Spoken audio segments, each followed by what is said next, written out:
Sempre vítima Hidroziar, como vão vocês? Tudo bem? Espero que seja tudo bem. Sejam bem-vindos de volta ao canal. Hoje, em mais um episódio da série 5 Alguma Coisa, estarei mostrando para vocês os 5 carros esportivos nacionais mais icônicos que marcaram época. Fique comigo aí que só tem carrão. Meu nome é o Anderson Gomes, esse é o canal Cockpit e depois da vinheta, os 5 carros esportivos nacionais dos anos 80 e 90 que marcaram época. Só tem carrão, hein?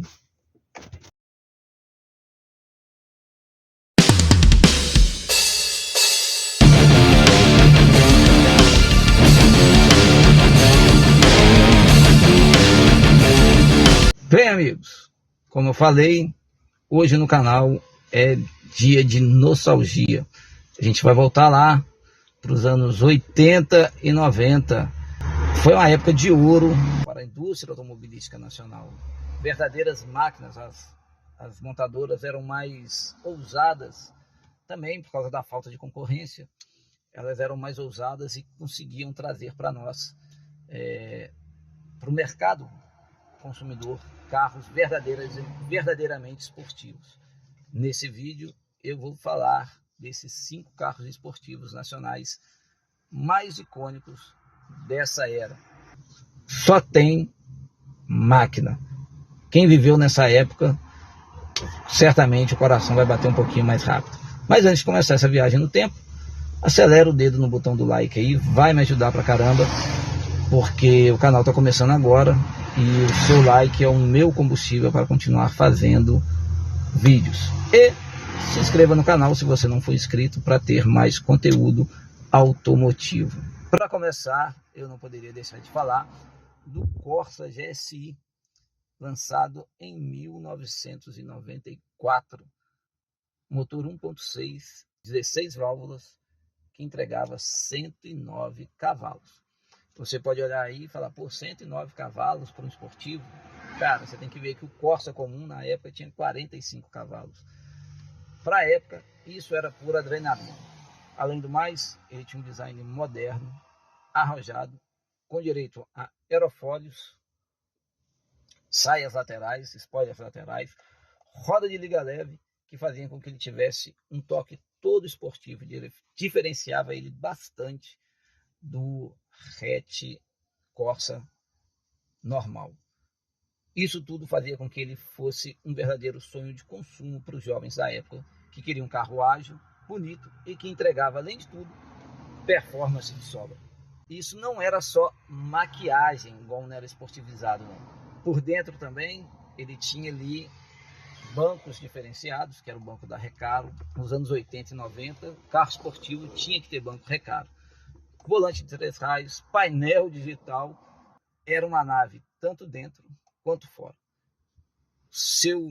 Ele tinha 14,8 kg de torque e uma relação peso-potência de 9,2 kg para cada cavalinho. Verdadeiro foguetinho da época. Por causa disso, ele povoou a mente dos entusiastas dos anos 90, principalmente os jovens. Fazia uma velocidade final de 192 km por hora e um 0 a 100 em 9,8 segundos. Nada mal para um carro aspirado 1.6, que além do mais tinha um consumo excelente, 13 na cidade e 16 na estrada. Potência com economia, tudo isso no mesmo carro é bom demais, fala a verdade, é ou não é? Só que se lembrando, isso é se você não pisasse demais. Se você pisasse muito, aí lógico que ele ia beber bastante. Por causa disso tudo, ele se tornou um clássico bastante valorizado entre colecionadores e entusiastas do automobilismo. Carraço foi um dos esportivos compactos mais icônicos dos anos 90. Só não é mais icônico e só não é mais lembrado que o nosso segundo da lista, que é o Uno 1.6R. O nome Uno por si só já tem uma mística.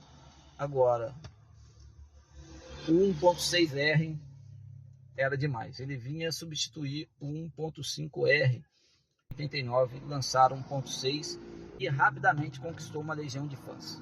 Motor 1.6 de 88 cavalos fazia bonito, principalmente por causa do peso reduzido do Uno, que a gente sabe que é uma grande vantagem do carro. Ágil, econômico e ainda tinha aquele design quadradinho que era inconfundível e é um clássico até hoje. Sem falar no motor, no ronco característico que fazia todo mundo virar o pescoço quando o Uno passava. Demais, um outro carro memorável daquela época. Outra coisa que chamava atenção era ali os seus adesivos chamativos que ele tinha nas laterais, escrito 1.6R, assim, gigante. Tinha um capô preto fosco que era inconfundível e era perfeito para quem queria unir o estilo e desempenho para um carro do dia a dia. Demais, é um carraço mesmo. Contava com motor Sevel 1.6 de 88 cavalos, 13,7 kg de torque e uma relação peso-potência de 9,8 kg para cada cavalinho, com uma velocidade final de 173 km por hora e um 0 a 100 em 11 segundos. Lembrem-se que estamos falando dos anos 80, então ali as coisas eram totalmente diferentes, tá ok? Potência aliada a um bom consumo de 8,6 na cidade e 15 na estrada. Isso tudo fazia do 1.6R um verdadeiro sonho para quem gostava de carros na época e até hoje. Infelizmente é difícil você encontrar um carro desses em boas condições hoje. Ele deixou uma marca significativa no mercado brasileiro, sendo até hoje um dos esportivos compactos mais lembrados dos anos 80. E exatamente por causa dessa raridade de você encontrar um carro desses em boas condições, que ele é cultuado pelos entusiastas. A maioria dos exemplares são preservados por colecionadores. Foi um verdadeiro ícone de uma era de ouro da indústria automobilística brasileira. Carro inconfundível, maravilhoso. Nosso próximo carro, o Escort XR3. Para quem era da época, para quem é assim como eu, viveu aquela época, dispensa apresentações. Lançado em 84, foi um dos esportivos mais desejados da Ford aqui no Brasil. Ele, quando foi lançado em 84, motor 1.6 CHT de 82 cavalos. E o mais interessante do Escort XR3, e além da sua performance, ia também ao estilo. Quem aí da época não sonhou em ter um XR3 com a capota aberta, curtindo uma estrada com vento batendo no rosto? Porque isso também, o Escort XR3 tinha uma versão conversível, cara, isso naquela época, incrível. Mais tarde ele ganhou versões do motor AP 1.8 e 2.0. Esbanjava, além de tudo, o conforto e tecnologia para a época, porque ao contrário do Corsa e do Gol, ele era um carro médio, visual agressivo, com para-choques envolventes e faróis auxiliares. A versão vinha com 2 faróis, o pessoal falava farol de milha, redondões assim na frente. Era um show à parte, carro incrível e super equipado para a época. Coisas que hoje são fugazes dentro de um carro, praticamente obrigatórias, naquela época não era. Então ele tinha direção hidráulica, ar-condicionado, algumas versões tinham teto solar e, como eu falei, depois ele ganhou uma versão conversível. Incrível, bom demais. Na sua versão 1.8 ele tinha 99 cavalos, 16 kg de torque e uma relação peso-potência de 10 kg para cada cavalo. Chegava ali aos seus 175 km por hora e um 0 a 100 em 10,4 segundos. O único problema do XR3 era o consumo. fazia 7 na cidade e 10 na estrada. Isso na gasolina. Lembrando que naquela época não existiam carros flex. Ou era álcool ou era gasolina. Mas, seja verdadeiro, com a máquina dessa, você ia pensar em consumo? De forma nenhuma, né? O XDR3 foi, cara, um carro incrível. E o seu legado, cara, vai além da performance. Ele acabou sendo um ícone cultural que marcou aquela geração.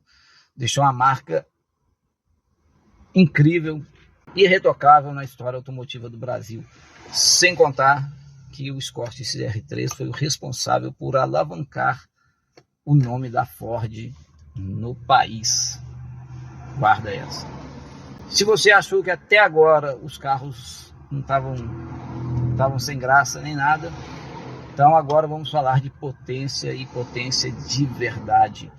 Tempra Turbo, lançado em 1994, foi um dos primeiros carros nacionais a atingir a incrível marca dos 200 km por hora. Motor 2.0 turbo de 165 cavalos e 26,5 kg de torque. Potência de sobra para deixar muito esportivo importado comendo poeira. Para você ter uma ideia da importância do Tempra Turbo, ele foi apresentado num grande prêmio do Brasil de Fórmula 1 e foi pilotado pelo Ayrton Senna. Só para você ter ideia. Além da potência, ele tinha um visual que era bastante marcante. Capô abaulado, rodas aro 15 exclusivas. Hoje qualquer carro tem roda aro 15, mas naquela época a roda aro 15 era gigantesca. Tudo isso fazia dele um verdadeiro rei das estradas e um verdadeiro sonho de consumo. O Tempra era um verdadeiro carro de patrão. Estabilidade, desempenho que impressionavam sem dúvida alguma. Ele foi um marco na história dos esportivos nacionais. Isso você pode ficar claro. Seu motor 2.0 de 165 cavalos e 26,5 kg de torque, com uma relação peso-potência de 7,7 kg para cada cavalinho, fazia um 0 a 100 em 8 segundos e tinha a velocidade final de impressionantes 220 km por hora. Isso segundo o livro. E um carro potente assim tinha um consumo que condizia com tanta potência. 8 na cidade e 11,8 na estrada. Carro bastante avançado para a época, que oferecia uma lista de equipamentos que até hoje é impressionante, mas na época era absurdo pensar um carro que vinha com tudo isso. Ar-condicionado digital, direção hidráulica, vidros e travas e retrovisores elétricos. Isso aí era um luxo do luxo que um carro podia oferecer. Computador de bordo e até teto solar elétrico. Claro que toda essa tecnologia acabou pesando contra o Tempra e a maioria dos mecânicos não sabiam trabalhar com tanta tecnologia assim, e ele acabou sendo sucateado. Mas, sem dúvida, é um dos carros mais memoráveis dos anos 90. Quem viveu naquela época sabe o quanto esse carro impactou e como ele estabeleceu novos padrões no mercado automotivo nacional. Quem era daquela época, quem estava naquela época, sabia que se o cara tinha um Tempra, era porque era patrão mesmo. E ele causou uma revolução não só pela introdução do turbo no Brasil, mas também pela combinação de desempenho e conforto e tecnologia que oferecia. Por tudo isso, ele se tornou um verdadeiro ícone entre os entusiastas e é altamente valorizado por colecionadores, sendo lembrado como um dos sedãs mais desejados da sua época. Só quem viveu sabe do que eu estou falando. E por falar em ícone, por falar em lenda, eu não poderia deixar de falar, se eu estou falando de esportivo nacional, não poderia deixar de falar do lendário Gol GTI, fechando com chave de ouro essa lista. Lançado em 88, o primeiro carro nacional a vir com injeção eletrônica, um avanço absurdo para época. Ele era uma variação do já bem sucedido GTS, Gol GTS, motor 2.0 de 112 cavalos e 18,4 kg de torque, com uma relação peso-potência de 8,5 kg para cada cavalinho, ou seja, pura adrenalina, fazendo o GTI alcançar uma velocidade final de 185 km por hora e um 0 a 100 em 8 segundos, que fazia dele um dos compactos mais rápidos do Brasil. Carro que até hoje é super valorizado. Além do desempenho, ele tinha um visual agressivo e ao mesmo tempo discreto. O mais lembrado até hoje, o mais valorizado é o quadrado, Gol quadrado. Detalhes que só quem entende do assunto reconhece. Verdadeiro ícone das ruas, sem sombras de dúvida. Em 91, ele passou por atualizações que incluíram um novo motor 2.0 com 8 válvulas e 125 cavalos, tornando ele ainda mais potente. E aí, em 1993, já com Gol bolinha, foi lançado o GTI 16 válvulas com motor 2.0 e 145 cavalos de potência, que fez com que o Gol GTI fosse consolidado como o hatch mais rápido do mercado brasileiro. Uma verdadeira lenda. Isso para a época, tá, gente?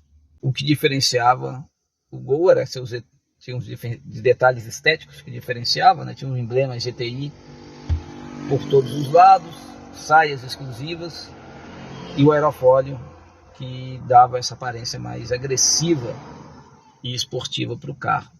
No Gol bolinha, o capô dele tinha um abaulamento assim, porque o motor era tão grande que não cabia ali no cofre completamente. Claro que além da parte externa, a parte interna também contava com detalhes que faziam ele se diferenciar do Gol normal. Banco recaro, um volante específico e um acabamento que reforçava a sua proposta de carro voltado para uma performance.